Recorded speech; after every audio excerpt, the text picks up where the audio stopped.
As Jesus was leaving the temple courts, his disciples came to him and pointed out the beautiful aspects of the architecture of the temple structures. And Jesus turned to them and said, "Take a good look at all these things, for I'm telling you, there will not be one stone left upon another. It will all be leveled." Later, when they arrived at the Mount of Olives, his disciples came privately to where he was sitting and said, "Tell us, when will these things happen? And what supernatural sign should we expect to signal your coming and the completion of this age?" Jesus answered, "At that time, deception will run rampant. So beware that you are not fooled.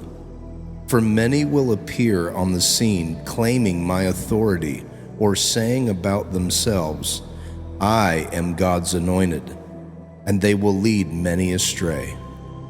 You will hear of wars nearby and revolutions on every side, with more rumors of wars to come.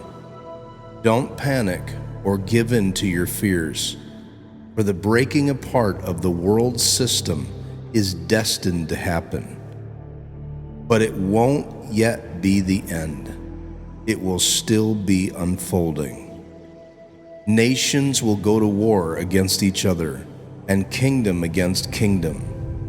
And there will be terrible earthquakes, seismic events of epic proportion, horrible epidemics, and famines in place after place. This is how the first contractions and birth pains of the new age will begin. You can expect to be persecuted, even killed, for you will be hated by all the nations because of your love for me. Then many will stop following me and fall away, and they will betray one another and hate one another. And many lying prophets will arise, deceiving multitudes and leading them away from the path of truth. There will be such an increase of sin and lawlessness that those whose hearts once burned with passion for God and others will grow cold. But keep your hope to the end, and you will experience life and deliverance. Yet through it all, this joyful assurance of the realm of heaven's kingdom will be proclaimed all over the world, providing every nation with a demonstration of the reality of God. And after this, the end of this age will arrive. When you witness what Daniel prophesied, the disgusting destroyer taking its stand in the holy place, let the reader learn. Then those in the land of Judah must escape to the higher ground. On that day, if you happen to be outside, don't go back inside to gather belongings. And if you're working out in the field, don't run back home to get a coat. It will be especially hard for pregnant women and for those nursing their babies in those days. So pray that your escape will not be during the winter months or on a Sabbath. For this will be a time of great misery beyond the magnitude of anything the world has ever seen or ever will see. Unless God limited those days, no one would escape. But because of his love for those chosen to be his, he will shorten that time of trouble. And you will hear reports from some saying, "Look, he has returned.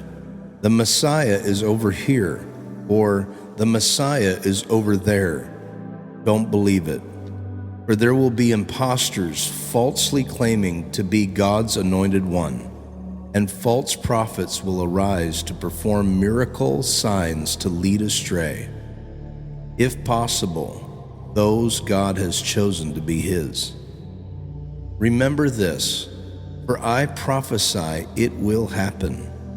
So if someone says to you, "Look, The Anointed One has returned. He's in the desert. Don't go chasing after him. Or if they say to you, 'Look, he's here in our house,' don't believe it. The appearing of the Son of Man will burst forth with the brightness of a lightning strike that shines from one end of the sky to the other, illuminating the earth. How do birds of prey know where the dead body is? They just know instinctively, and so you will know when I appear." Then immediately this is what will take place. The sun will be darkened, and the moon give no light. The stars will fall from the sky, and all the cosmic powers will be shaken. Then the sign announcing the Son of Man will appear in the sky, and all the nations of the earth will mourn over him. And they will see the Son of Man appearing in the clouds of heaven, revealed with mighty power, great splendor, and glory. And he will send his messengers with the loud blast of the trumpet, and with a great voice they will gather his beloved chosen ones by the four winds, from one end of heaven to the other. Now learn the lesson from the parable of the fig tree. When spring arrives and it sends out its tender branches and sprouts leaves, you know that ripe fruit is soon to appear. So it will be with you, for when you observe all these things taking place, you will know that he is near, even at the door. I assure you, the end of this age will not come until all I have spoken comes to pass. The earth and sky will wear out and fade away before one word I speak loses its power or fails to accomplish its purpose. Concerning that day and exact hour, no one knows when it will arrive, not even the angels of heaven. Only the Father knows. For it will be exactly like it was in the days of Noah, when the Son of Man appears. Before the flood, people lived their lives eating, drinking, marrying, and having children. They didn't realize the end was near until Noah entered the ark, and then suddenly the flood came and took them all away in judgment. It will happen the same way when the Son of Man appears. At that time, 2 men will be working on the farm. One will be taken away in judgment, the other left. 2 women will be grinding grain. One will be taken away in judgment, the other left. This is why you must stay alert, because no one knows the day your Lord will come. But realize this: if a homeowner had known what time of night the burglar would come to rob his house, he would have been alert and ready and not let his house be robbed. So always be ready, alert, and prepared, because at an hour when you're not expecting him, the Son of Man will come. Who is the one qualified to oversee the master's house? He will be a reliable servant who is wise and faithful, one he can depend on. The master will want to give him the responsibility of overseeing others in his house, for his servant will lead them well and give them food at the right time. What joy and blessing will come to that faithful servant when the master comes home to find him serving with excellence. I can promise you, the master will raise him up and put him in charge of all that he owns.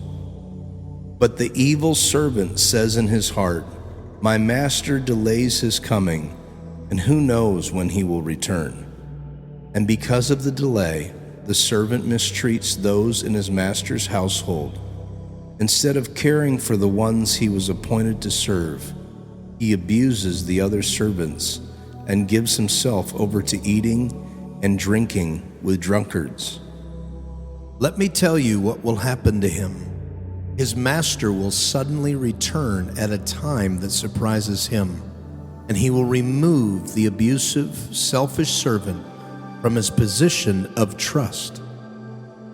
And the master will cut him in two and assign him to the place of great sorrow and anguish, along with all the other pretenders and unbelievers.